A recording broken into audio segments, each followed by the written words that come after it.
You know, there always comes a time where you watch a movie and think, this would be great to take the whole family to. But after watching A24's latest horror movie X, no, don't take your family to this film.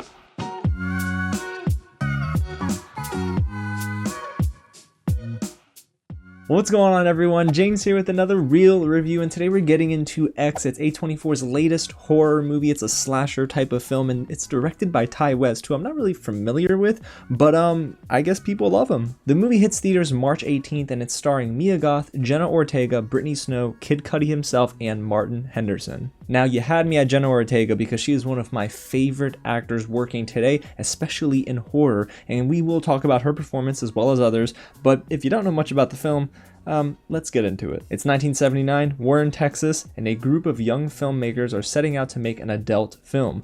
But when their elderly hosts catch them in the act, the cast finds themselves fighting for their lives. And yeah, it's pretty straightforward. They show a lot in this movie. But before we get into my review and talk about what worked and what didn't really work with X, if it is your first time here at the channel, welcome to Real James, where I love talking about movies just like this. So if you do too, go ahead and smash that big red button below, subscribe to the channel, tap on that bell, and hit the thumbs up button. And guys, let me know in the comments, if you've seen this movie, what did you think? What scene was your favorite? And if you haven't seen the film, are you going to watch this? Because like I said, you don't take your whole family to this movie for good reasons. But you know what? Let's start off with the positives, because there are some stellar performances in this movie. Let's start with Mia Goth, who's playing Maxine, an adult actress, and she plays Pearl, the elderly lady in the house. Now, you could have fooled me because I didn't know that until I walked out of the theater, but more on that soon. Maxine as a character, though, is very ambitious. She wants to be famous, always telling her boyfriend Wayne, who is executively producing this adult film, that she wants to break out. She wants to be a star. And of course, Wayne is kind of lying to her a bit. He's really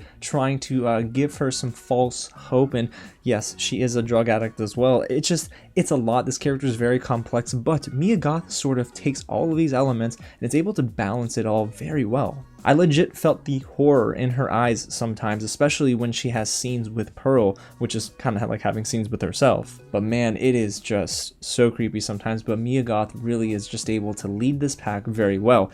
But let's go ahead and move on to Jenna Ortega, because like I mentioned at the beginning of this review, I'm a huge Jenna Ortega fan, and here she absolutely crushes it. She plays Lorraine, also known as Church Mouse to the rest of the group. She's the boom mic operator, and her boyfriend is actually the director of this adult film. So you have RJ and Lorraine, they're together, they're a couple, but when the movie actually started, I noticed Lorraine had a cross on, and they kind of emphasized that without actually zooming in on that. They just made it well known. She was wearing a yellow gold cross, and you can tell that she had some values that she was still sticking with, and you know, being involved in this film was challenging her spirit a little bit, kind of similar to me watching the movie. But I will tell you that Jenna Ortega is incredible in horror movies, and just as an actor in general, she actually brings so much emotion to any role that she's a part of.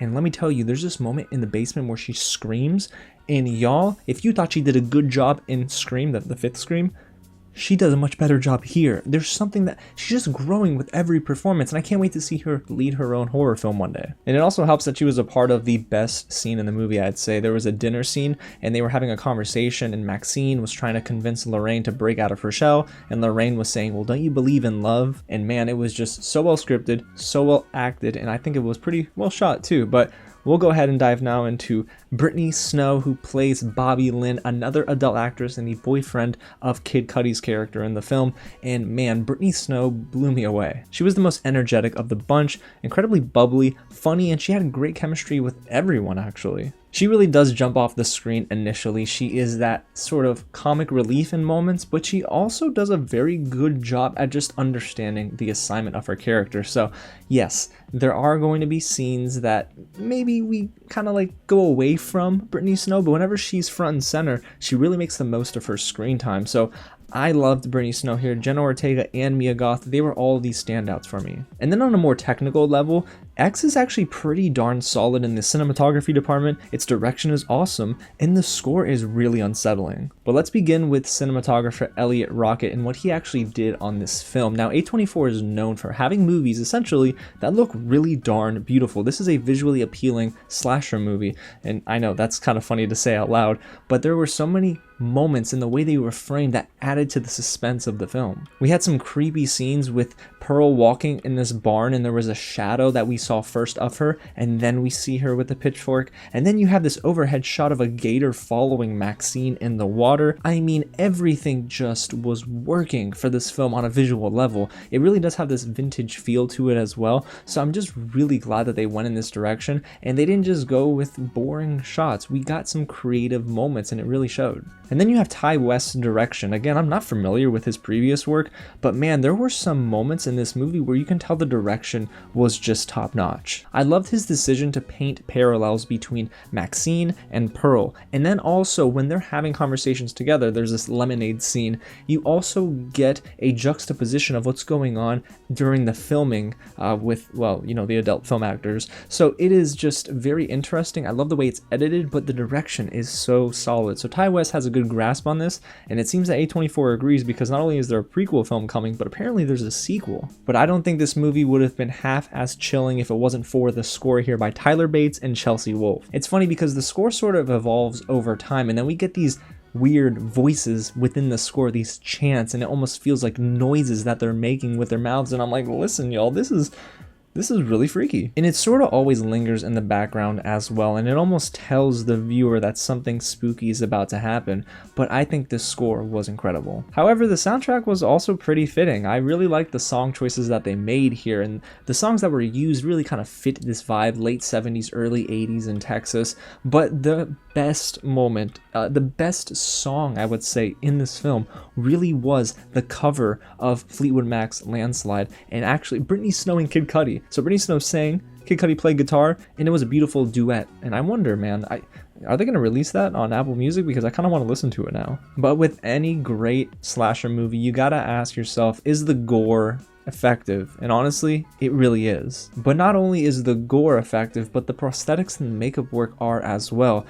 This movie really just kind of sets a tone in the beginning, where we see this cow that was probably hit by a truck, I'd imagine, on the side of the road, and let me just tell y'all, they show a lot. And from that point on, it gets even more bloody. But outside of all the blood, guys, I have to tell you, the prosthetics work here and the makeup for these characters was just out of this world. Stephen R. plays Howard, who's the other elderly man in the house, and guys, I'll tell you, you look at their photos on IMDb and you will never recognize the characters they portray in the film. So I thought that everything worked there, and that was probably the most impressive thing about the film, really, was the prosthetics work and the makeup. The way they transformed both Stephen R. and Mia Goth into their characters was just incredible. And I think this goes without saying, but don't eat during this movie, because I did. I was having a chicken sandwich, and yeah, that didn't go down so smooth. There are some brutal scenes here, you guys. So we got some great acting, some awesome technical achievements here, and some bloody kills. But what about the rest of the film? And honestly, y'all, it was surprisingly funny. I didn't expect to laugh as much as I did. Now, on one hand, I'm laughing because I'm like, yo, you made that stupid decision. You should have stayed in that house. And then on the other hand, I'm thinking, wow, they're actually writing in some really clever jokes here, and the movie sometimes is funny without trying to be. Brittany Snow's delivery here actually helped in the humor department, and Kid Cudi as adult actor Jackson, who's a former Marine, he made our audience laugh quite a bit. However, he's not just a comedic actor here. He actually provides a really solid dramatic performance during a swamp scene in the third act that worked for me, and honestly, I just cannot believe that this movie was half as funny as it was. Sometimes this movie features some sketchy characters like Martin Henderson as Wayne, but his over-the-top ambitions even made me laugh at times. So I know what you're thinking, so far, so great, right?